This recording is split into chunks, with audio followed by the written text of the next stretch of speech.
Alors que le mercato bat son plein cette semaine avec plusieurs déceptions dont on parlera plus en détail dans le prochain épisode d'ActuOM qui sortira très bientôt, l'OM reçoit Monaco un mois et demi après la victoire à Louis II dans les dernières secondes, un match très important entre deux équipes qui sont proches au classement et qui ont les mêmes objectifs en championnat. Dans l'avant-match, on va imaginer quel compo pourrait aligner Tudor avant de parler de la dynamique des deux équipes pour avoir une idée un peu plus précise du rapport de force et de finir sur les joueurs à suivre et les pronostics. Comme d'habitude, n'oubliez pas de me donner votre prono pour OM Monaco dans les commentaires, ceux qui auront trouvé le score exact seront mentionnés dans le prochain avant-match en fin de vidéo. On commence tout de suite par un point compo avant ce choc de la 20e journée. La première incertitude concerne Paul Lopez, qui a été annoncé potentiellement forfait par l'équipe. Tudor a expliqué en conférence de presse que c'était pas méchant pour reprendre ses mots, et qu'une décision serait prise vendredi. Klose a fait son retour à l'entraînement cette semaine, et Tudor a ouvert la porte à un retour dans le groupe, même si ça veut pas dire qu'il sera prêt à débuter pour autant, mais quoi qu'il en soit, c'est une bonne nouvelle de le revoir, tout en sachant que Caboret a été annoncé potentiellement forfait aussi d'après l'équipe, mais on n'a pas eu de nouvelles depuis. Alors pour revenir à la compo, Blanco débutera sûrement dans les buts, à moins d'un retournement de situation pour Lopez. En défense, il y a une petite interrogation, est-ce que Tudor alignera un trio Bemba, Balerdi, Gigot comme au match aller, ou alors est-ce que Kolasinac sera aligné axial gauche au vu de sa grande forme du moment? Personnellement, je mettrais plutôt Kolasinac, je trouve qu'aucun des 4 défenseurs ne mérite de sortir du trio, ça se joue entre Gigot et Kola qui sont dans une bonne période tous les deux, et finalement ce sera à Tudor de trancher.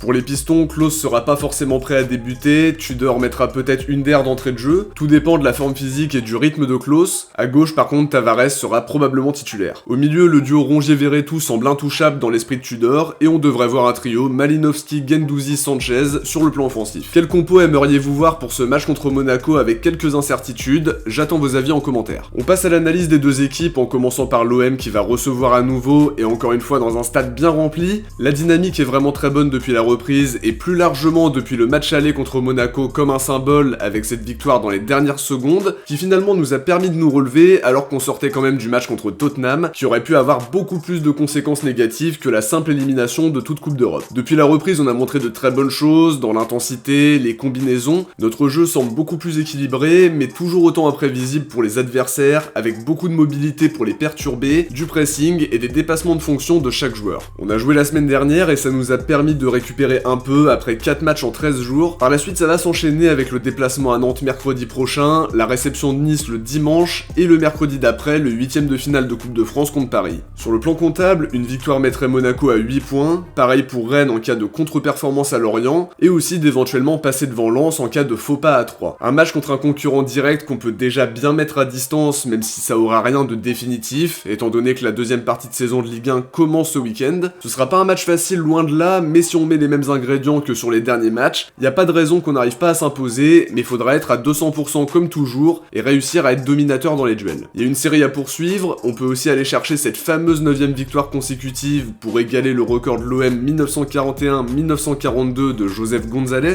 une 9ème victoire qui nous a échappé à plusieurs reprises par le passé. Le Vélodrome sera en fusion et sera évidemment un soutien de poids comme toujours pour nos joueurs dans un match très important si on veut poursuivre cette belle série et se rapprocher de nos objectifs de fin de saison. On enchaîne sur l'AS Monaco, actuellement 4ème du championnat, ils sont à 5 points derrière nous et leur objectif sera bien sûr de réduire la distance avec le podium. Sur la dynamique récente, ils ont gagné 3-2 à Auxerre avec le doublé de Ben Seguir, une victoire 1-0 à domicile contre Brest, l'élimination au tir au but contre Rodez en Coupe de France, un match nul de partout contre Lorient et sur le dernier match, une démonstration offensive avec une victoire 7-1 à Louis II contre Ajaccio. C'est une équipe qui a encaissé une dizaine de buts de plus que les autres prétendants au podium, mais qui est la 2ème meilleure attaque du championnat derrière le PSG. Ils se préparent aussi en vue de leur 16ème de finale d'Europa League contre Leverkusen, et l'ambition sera de nous mettre des bâtons dans les roues devant notre public, mais ce sera aussi une énorme source de pression pour eux, tout en sachant qu'on a gagné là-bas dans un scénario totalement fou. Sur le dispositif, Philippe Clément aligne un 4-2-2-2 sur les derniers matchs, Noubel au but, Dizazi et Maripane en charnière, Vanderson et Caio Henrique sur les côtés, le duo Fofana-Camara au milieu, avec sur les postes offensifs un tandem Diatta-Golovin en soutien de Ben Yedder et d'Elias Ben Seguir, qui lui a impressionné son coach et est maintenant totalement lancé depuis ses premiers pas très réussis. Il y a beaucoup de qualités individuelles dans cette équipe monégasque, mais le point positif pour nous c'est que Mohamed Camara est suspendu. Très bonne nouvelle parce que c'est un excellent joueur et un pion essentiel du dispositif de Philippe Clément. Faut pas oublier non plus que Badiachil a signé à Chelsea et que c'était aussi un joueur très important de leur effectif. On passe aux joueurs à suivre de chaque côté en commençant par l'OM. Ruben Blanco sera à suivre parce qu'il joue très rarement. On l'a vu face à hier en Coupe de France, mais on l'a plus vu en championnat depuis la défaite contre Ajaccio et il faudra qu'il rentre très vite dans le rang pour suppléer Paul Lopez. En tout cas, son intérim en début de saison était plutôt intéressant, surtout sur sa ligne où il s'était montré performant. Il devra aussi être très rassurant dans le jeu au pied et dans ses prises de balles aériennes si le forfait de Paul Lopez se confirme. Malinowski fait aussi partie des joueurs à suivre parce que c'est le genre de match dans lequel il peut briller, que ce soit sur coup de pied arrêté, le bon décalage ou une frappe de loin. Il se situe de mieux en mieux sur le plan tactique, il a pu travailler avec le groupe un peu plus parce qu'il avait quand même été lancé dans le bain en n'ayant fait qu'un entraînement. On va suivre son évolution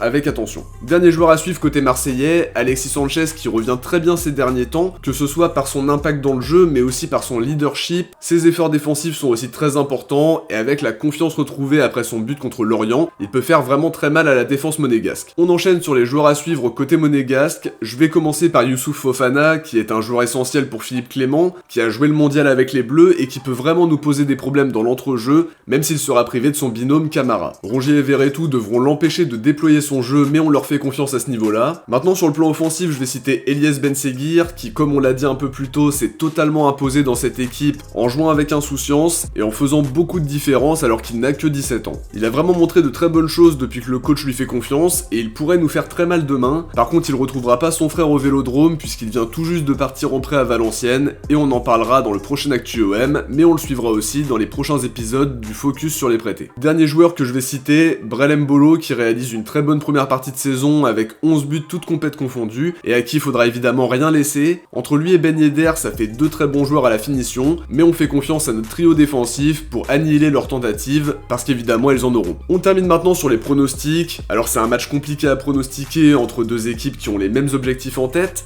La dynamique marseillaise est quand même beaucoup plus positive, mais Monaco est dans une bonne période malgré tout, si on met à part l'élimination en Coupe de France. D'autant plus qu'ils en ont mis 7 à Ajaccio le week-end dernier, et ça les met plutôt dans de bonnes dispositions avant de venir au Vélodrome. Ça n'empêche que je vais pronostiquer une victoire marseillaise 3-1 avec le premier but de Malinowski, un but pour Alexis Sanchez et un but pour Verretou. Ça nous permettrait de distancer les poursuivants en cas de faux pas, peut-être de passer devant Lens ou au moins de garder la distance avec eux. Faut accumuler les points en profitant de notre très bonne dynamique, mais faudra faire un match de haut niveau contre une équipe qui peut nous poser beaucoup de problèmes et contre qui ça s'était joué à pas grand chose au match aller. J'espère que l'équipe me fera pas mentir, mais je suis plutôt optimiste avant le match. En tout cas, si ça se complique et qu'on n'arrive pas à gagner, faudra aussi savoir ne pas perdre, parce que chaque point va compter dans la course au podium et potentiellement à celle du titre. Avant de se quitter, on va découvrir qui sont les bons pronostiqueurs d'OM Rennes. Bien joué à Fabien Berger, Maxence Gaudron, Laurent Moscalic, NSS, Yacine Atiki, Yanis Ayouj, Anony Madi, D2 FIFA, Richard Stato et Elias le Marseillais qui ont trouvé le 1-0 score exact. Merci à tous de jouer le jeu à chaque avant-match et n'oubliez pas de pronostiquer OM Monaco dans les commentaires. De notre côté, on arrive à la fin de cette analyse d'avant-match, j'espère qu'elle vous a plu et que ça vous a hypé pour le match. Si c'est le cas, n'oubliez pas de laisser un pouce bleu pour soutenir la chaîne et lui permettre d'être de mieux en mieux référencé. Je vous invite aussi à vous abonner si c'est pas déjà fait pour suivre toute l'actualité de l'OM avec moi. Si vous avez regardé l'avant-match jusqu'au bout, écrivez OM dans les commentaires. De mon côté, je vous dis à très vite pour un épisode d'Actu OM qui sortira dans la journée. Ciao, portez-vous bien et surtout allez l'OM.